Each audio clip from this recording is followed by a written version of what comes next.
Morning న్యూస్కి స్వాగతం.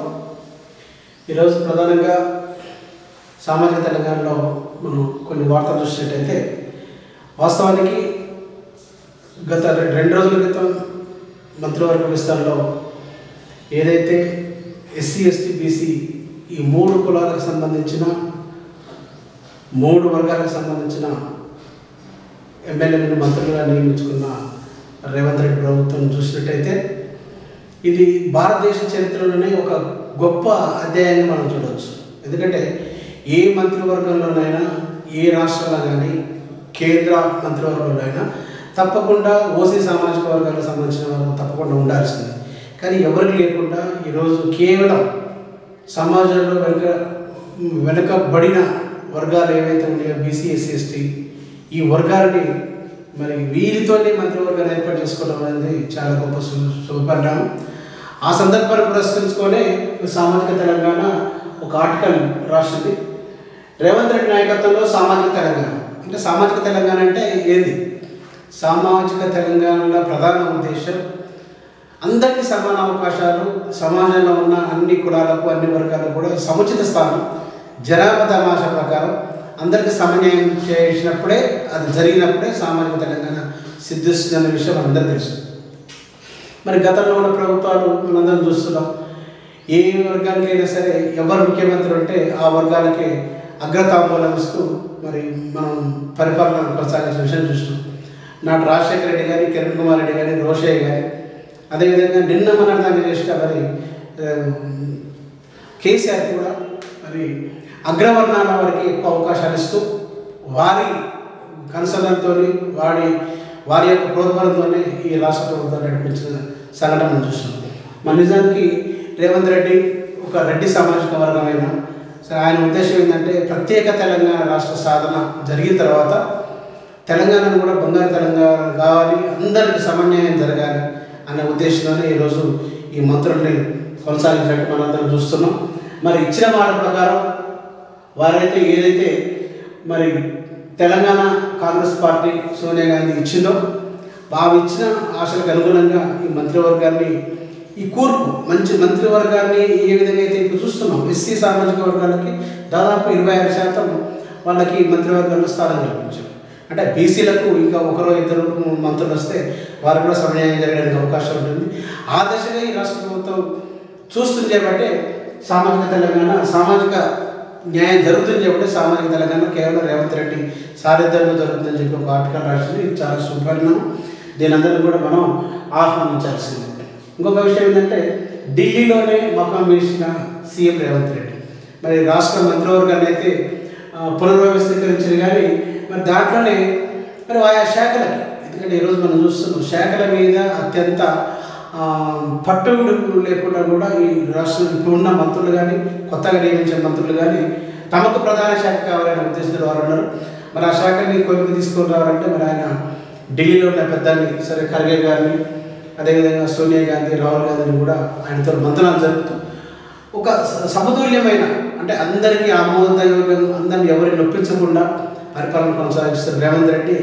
వాళ్ళకి అందరికీ అనుకూలమైన వాటి మంత్రిశాఖలు ఏర్పాటు చేయడానికి ఈరోజు మరి హైదరాబాద్ నుంచి ఢిల్లీలో ఉండి గత 2 రోజుల నుంచి కూడా ఆయన అక్కడనే ఉండి అందరినీ కలుసుకొని మరి సామాజిక తెలంగాణ పత్రికలు వచ్చింది.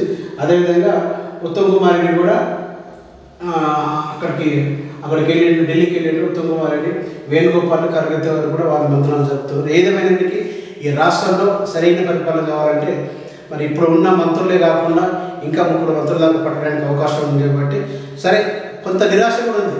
ఎందుకంటే ప్రధానంగా రెడ్డి సామాజిక వర్గానికి సంబంధించి వాళ్ళకి చాలా నిరాశ ఉంది. అక్కడ చూస్తే సుదర్శన్ రెడ్డి కానీ, నల్గొండ చూస్తే కోమరెడ్డి వెంకటరెడ్డి, అదేవిధంగా రంగారెడ్డి నుంచి మర్రెడ్డి రంగారెడ్డి, అంటే ఈ రెడ్డి సామాజిక వర్గం నుంచి కూడా వాళ్ళు పదవులు ఎక్కువ ఆశిస్తున్నారు. ఎందుకంటే ఉన్నదాంట్లో రెడ్డి చాలామంది ఉన్నారు. మళ్ళీ వాళ్ళని కాదని కొత్తగా తీసుకుంటే మళ్ళీ ఇక్కడ బీసీ నినాదం ఎక్కువ ఉంది. ఎందుకంటే బీసీ వాదం ఎక్కువ ఉంది కాబట్టి మళ్ళీ బీసీ నుంచి వ్యతిరేకత వచ్చే ప్రమాదం ఉంది కాబట్టి సరే, దాన్ని మనకు అట్టిపెట్టినట్టుంది. సరే, మళ్ళీ ఒక 2-3 నెలల్లో కూడా మిగతా 3 మంత్రులలో కూడా మరి వాళ్ళని ఫుల్ఫిల్ చేసే క్రమంలో ఈ 3 కాకుండా 3లో ఎవరికో ఒకరికి ఇచ్చేందుకు ఎక్కువ అవకాశాలు అయితే కనిపిస్తుంది. అదేవిధంగా ఇప్పుడు మనం చూస్తున్నాం ఇంకోటి, 7 ఏళ్లలో 60,000 ప్రభుత్వ ఉద్యోగాలు మరి ఐటీ శాఖ మంత్రి మరి శ్రీధర్ బాబు కూడా చెప్తున్నారు. వీళ్ళు ఇక్కడ ఏంటంటే బీఆర్ఎస్ వాళ్ళు ఏం చేస్తారు, మీ నోటిఫికేషన్ ఇచ్చినాం మీరు ఫిలప్ చేస్తారు. మరి ఏదైతే బీఆర్ఎస్ వాళ్ళు నోటిఫికేషన్ ఇచ్చారో మరి మీరు ఫిలప్ చేయొచ్చు కదా. ఏంటంటే మీరే నోటిఫికేషన్ ఇస్తారు, మీరే కోట్ల వాద్యం వేపిస్తారు వేరే వాళ్ళతో. అంటే మీ బతుకంత అదే చక్కగా పరిపాలన చేస్తారు. వాడు నిరుద్యోగులు కూడా కొంచెం హాయిగా ఉన్నారు. అందుకని 60,000 ఉద్యోగాలు అంటే మాటలు కాదు. సరే ఇంకా 3-4 సంవత్సరాలు ఉంది. 3-4 సంవత్సరానికి 60,000 చూసుకుని దాదాపు 2-3 లక్షల ఉద్యోగాలు దాకా కూడా కాంగ్రెస్ ప్రభుత్వం నియమించడానికి అవకాశం చేయడం నిరుద్యోగులు కొత్త ఆశలు కూడా చిగురిస్తున్నాయని చెప్పవచ్చు. అదేవిధంగా మనం ఇంకొక విషయం చూసినట్టయితే ఇక్కడ ఉద్యోగులకు 1 కోటి ప్రమాద బీమా. సరే విద్యుత్ శాఖ ఉద్యోగులు ఎవరైతే పనిచేస్తారో వాళ్ళకి ప్రమాదం శాతం జరుగుతుంది. 1 కోటి రూపాయలు మరి వాళ్ళ ప్రమాద బీమా సౌకర్యం కల్పిస్తుందని చెప్పి రాష్ట్ర ముఖ్యమంత్రి మరి బట్టి విక్రమార్క చెప్తున్నారు. దీంట్లో ఏంటంటే ఉద్యోగస్తులు ఎవరైతే ఉన్నారో వాళ్ళకి ఒక భరోసా ఉంటుంది. ఒకవేళ ఎందుకంటే విద్యుత్ ఉద్యోగాలు అంటే ప్రాణాలతో చెలగాట. ఎందుకంటే ఏ రంగంలో లేనంత ప్రమాదాలు ఈ విద్యుత్ రంగంలో ఉంటున్నాయి కాబట్టి మరి వారికి పూర్తిగా భరోసా కల్పించడానికి ఆ కుటుంబానికి 1 కోటి రూపాయల ప్రమాద బీమా సౌకర్యం కల్పిస్తున్నట్టు బట్టి విక్రమార్క చెప్పిండు. ఇది కూడా మంచి శుభపరిణామం మనం చెప్పవచ్చు. అదేవిధంగా సినీ సిటీని హైదరాబాద్ దగ్గర తీర్చిదిద్దుతా 14 గద్దర్ సినిమా అవార్డుల కార్యక్రమం ఘనంగా నిర్వహించాలి. సినీ రంగ సమావృద్ధికి సబ్ కమిటీ సమావేశం డిప్యూటీ సీఎం బట్టి డీటెయిల్డ్ ప్రాజెక్ట్ రిపోర్ట్ సిద్ధం చేయండి అని చెప్పి మరి బట్టి విక్రమార్క, అదేవిధంగా డిప్యూటీ సీఎం, అదేవిధంగా సినిమా శాఖ మంత్రి మరి కోమటిరెడ్డి వెంకటరెడ్డి కూడా సినీ కళాకారులకు ఏదైతే అంటే గతంలో నంది అవార్డు ఇచ్చేవారు, ఇప్పుడు నంది అవార్డులు కాదు. ఎందుకంటే కళ్ళకు వెన్నెదించిన ఒక మంచి ఉద్యమకారుడు, ఒక తెలంగాణ వాది, ప్రజా యుద్ధంలో మరి ఆయన గద్దర్ పేరు మీద వాళ్ళు అవార్డులు ప్రదానం చేస్తున్నారు కాబట్టి ఇది మంచి శుభపరిణామం. ఎందుకంటే మనం చూస్తున్నాం గతంలో గత 60-70 సంవత్సరాల నుంచి కూడా నంది పురస్కారాలు వచ్చాయి.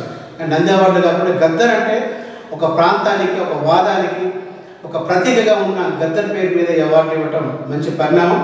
మరి ఈ విధంగా ఈ సామాజిక తెలంగాణ పత్రికలు చూసుకుంటే ఈ ప్రధాన అంశాలు ఎంత చక్కగా మనం చూడవచ్చు. ఎందుకంటే మిగతా పత్రికలు చూస్తుంటే మనం ఒక్కొక్క పత్రిక ఏదో రకరకాల రాస్తుంటారు, కానీ సామాజిక కోణంలో నుంచి తీసుకొచ్చే ఈ సామాజిక పత్రికలో వచ్చిన వార్తల్ని మేము ప్రధానంగా ఎన్నుకోవడానికి ప్రధాన కారణం ఈ అంశం మీద ఎప్పుడు కూడా మా సామాజిక తెలంగాణ పత్రిక తప్పకుండా సామాజిక న్యాయం గురించి అడుగులు వేస్తూ దాని గురించి పోరాటం చేస్తున్న ఈ పత్రికని అందరం కూడా హర్షించే విధంగా ఉండాలని చెప్పి మనస్ఫూర్తిగా అందరికీ మనం చేస్తాం.